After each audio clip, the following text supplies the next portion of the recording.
October country, that country where it is always turning late in the year, that country where the hills are fog and the rivers are mist, where noons go quickly, dusks and twilights linger, and midnights stay. That country composed in the main of cellars, sub-cellars, coal bins, closets, attics, and pantries faced away from the sun. That country whose people are autumn people, thinking only autumn thoughts, whose people passing at night on the empty walks sound like rain. The Wind. The phone rang at 5:30 that evening. It was December, long since dark, as Thompson picked up the phone. Hello? Hello, Herb? Oh, it's you, Alan. Is your wife home, Herb? Sure. Why? Damn it! Herb Thompson held the receiver quietly. What's up? You sound funny. I wanted you to come over tonight. We're having company. I wanted you to spend the night. When's your wife going away? That's next week, said Thompson. She'll be in Ohio for about 9 days. Her mother's sick. I'll come over then. I wish you could come over tonight. Wish I could. Company and all, and my wife would kill me. I wish you would come over. What's it? The wind again? Oh, no. Is it the wind? Asked Thompson. The voice on the phone hesitated. Yeah, it's the wind. It's a clear night. There's not much wind. There's enough. It comes in the window and blows the curtains a little bit. Just enough to tell me. Look, why don't you come and spend the night here? Said Herb Thompson, looking around the lighted hall. Oh, no. It's too late for that. It might catch me on the way down. It's a damned long distance. I wouldn't dare, but thanks anyway. It's 30 miles, but thanks. Take a sleeping tablet. I've been standing in the door for the past hour, Herb. I can see it building up in the west. There are some clouds there, and I saw one of them kind of rip apart. There's a wind coming, all right. Well, you just take a nice sleeping tablet and call me any time you want to call. Later this evening, if you want. Any time, said the voice on the phone. Sure, I'll do that. But I wish you could come out. Yet I wouldn't want you hurt. You're my best friend, and I wouldn't want that. Maybe it's best I face this thing alone. I'm sorry I bother you. Hell, what's a friend for? Tell you what you do. Sit down and get some writing done this evening, said Herb Thompson, shifting from one foot to the other in the hall. You'll forget about the Himalayas and the Valley of the Winds, and get this preoccupation of yours with storms and hurricanes. You'll forget about the Himalayas and the Valley of the Winds, and this preoccupation of yours with storms and hurricanes. Get another chapter done on your next travel book. I might do that. Maybe I will. I don't know. Maybe I will. I might do that. Thanks a lot for letting me bother you. Thanks, hell. Get off the line now, you. My wife's calling me to dinner. Herb Thompson hung up. He went and sat down at the supper table, and his wife sat across from him. Was that Alan? She asked. He nodded. Him and his winds that blow up and winds that blow down and winds that blow hot and blow cold, she said, handing him a plate heaped with food. He did have a time in the Himalayas during the war, said Herb Thompson. You don't believe what he said about that valley, do you? Makes a good story. Climbing around, climbing up things. Why do men climb mountains and scare themselves? It was snowing, said Herb Thompson. Was it? And raining and hailing and blowing all at once in that valley. Alan's told me a dozen times. He tells it well. He was pretty high up. He was up pretty high, clouds and all. The valley made a noise. I bet it did, she said. Like a lot of winds instead of just one. Winds from all over the world. He took a bite. So says Alan. He shouldn't have gone there and looked in the first place, she said. You go poking around, the first thing you know, you get ideas. Winds start getting angry at you for intruding, and they follow you. Don't joke, he's my best friend, snapped Herb Thompson. It's all so silly. Nevertheless, he's been through a lot. That storm in Bombay later, and the typhoon in New Guinea 2 months after that, and that time in Cornwall.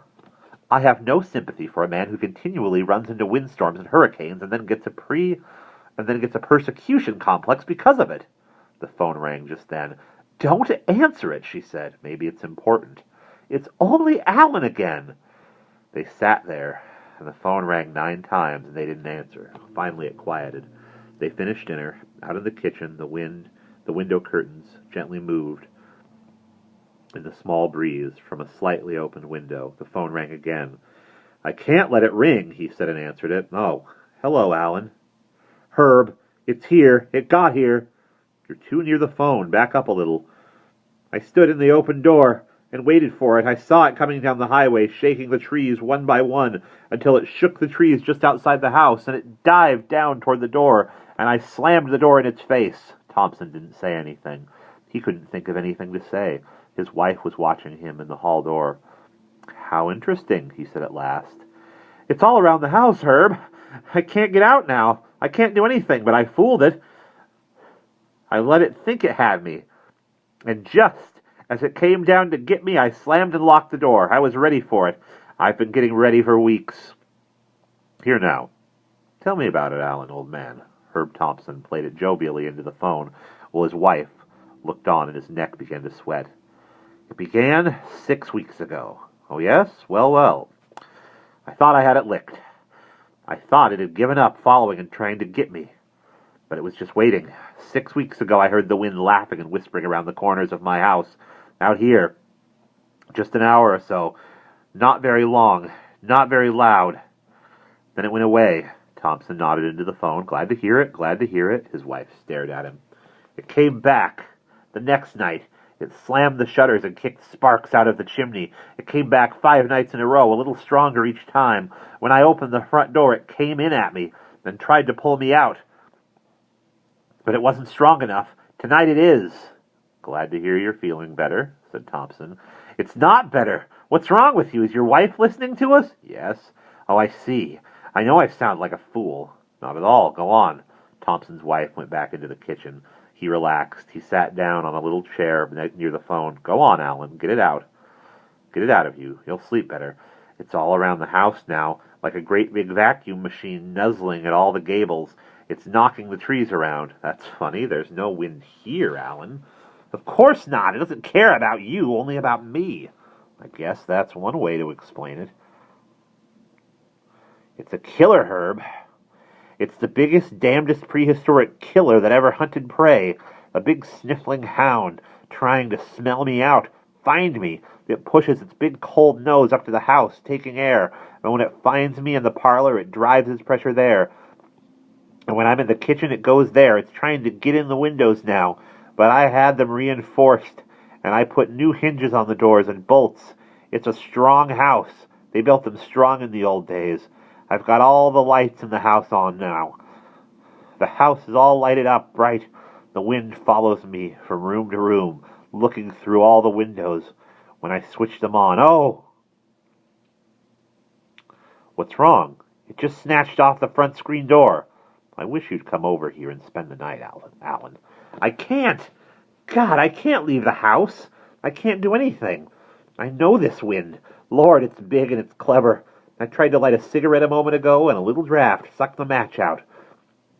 The wind likes to play games. It likes to taunt me. It's taking its time with me. It's got all night, and now, God, right now, one of my old travel books on the library table. I wish you could see it. A little breeze from God knows what small hole in the house. A little breeze is blowing the pages one by one. I wish you could see it. There's my introduction. Do you remember the introduction to my book on Tibet, Herb?" "Yes." "This book is dedicated to those who lost the game of elements, written by one who has seen, but who has always escaped." "Yes, I remember." "The lights have gone out." The phone crackled.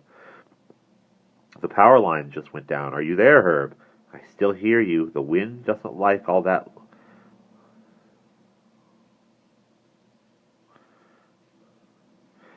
"The power lines have just gone out. Are you there, Herb?" "I still hear you." "The wind doesn't like all the light in my house. It tore the power lines down. The telephone will probably go next. It's a real party, me and the wind, I tell you. Just a second." "Alan?" A silence. Herb leaned against the mouthpiece. His wife glanced in from the kitchen. Herb Thompson waited. "Alan? I'm back," said the voice in the phone. "There was a draft from the door, and I shoved some wadding under it to keep it from blowing on my feet. I'm glad you didn't come out after all, Herb. I wouldn't want you in this mess. There! It just broke one of the living room windows, and a regular gale is in the house, knocking pictures off the wall. Do you hear it?" Herb Thompson listened. There was a wild sirening on the phone, and a whistling and banging. Alan shouted over it. "Do you hear it?" Herb Thompson swallowed dryly. "I hear it." "It wants me alive, Herb. It doesn't dare knock the house down in one fell blow. That'd kill me. It wants me alive, so it can pull me apart, finger by finger. It wants what's inside me, my mind, my brain. It wants my life power, my psychic force, my ego. It wants intellect." "My wife's calling me, Alan. I have to go wipe the dishes." "It's a big cloud of vapors, winds from all over the world. The same wind that ripped the Celebes a year ago. The same Pampero that killed in Argentina.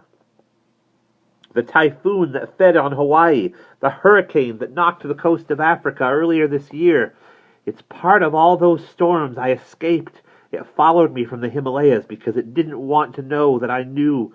It didn't want me to know that I knew about the Valley of the Winds, where it gathers and plans its destruction. Something a long time ago gave it a start in the direction of life. I know its feeding grounds. I know where it is born, and where parts of it expire. For that reason it hates me, and my books that tell how to defeat it. It doesn't want me preaching anymore. It wants to incorporate me into its huge body, to give it knowledge. It wants me on its own side. I have to hang up, Alan. My wife..." "What?" A pause, the blowing of the wind in the phone distinctly. "What did you say?" "Call me back in about an hour, Alan." He hung up. He went out to wipe the dishes. His wife looked at him, and he looked at the dishes, rubbing them with a towel. "What's it like out tonight?" he said. "Nice. Not very chilly. Stars," she said. "Why?" "Nothing." The phone rang 3 times in the next hour. At 8 o'clock, the company arrived. Stoddard and his wife. They sat around until 8:30 talking, and then got out and set up the card table and began to play gin. Herb Thompson shuffled the cards over and over, with a clittering, shuddering effect, and clapped them out, one at a time, before the 3 other players. Talk went back and forth. He lit a cigar and made it into a fine gray ash at the tip, and adjusted his cards in his hand, and on occasion lifted his head and listened. There was no sound outside the house. His wife saw him do this, and he cut it out immediately, and discarded a jack of clubs. He puffed slowly on his cigar, and they all talked quietly, with occasional small eruptions of laughter, and the clock in the hall sweetly chimed 9 o'clock. "Here we all are," said Herb Thompson, taking his cigar out and looking at it reflectively. "And life is sure funny, eh?" said Mr. Stoddard. "Nothing, except here we are, living our lives, and someplace else on Earth 1 billion other people live their lives. That's a rather obvious statement.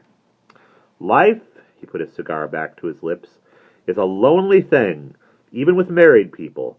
Sometimes, when you're in a person's arms, you feel 1 million miles away from them." "I like that," said his wife. "I didn't mean it that way," he explained. Not with haste, because he felt no guilt. He took his time. "I mean, we all believe what we believe, and live our own little lives, while other people live entirely different ones. I mean, we sit here in this room while 1,000 people are dying, some of cancer, some of pneumonia, some of tuberculosis. I imagine someone in the United States is dying right now in a wrecked car." "This isn't very stimulating conversation," said his wife. "I mean to say, we all live, and don't think about how other people think or live their lives or die. We wait until death comes to us. What I mean is, here we sit on our self-assured butt bones, while 30 miles away in a big old house completely surrounded by night, and God knows what, one of the finest guys who ever lived is Herb!"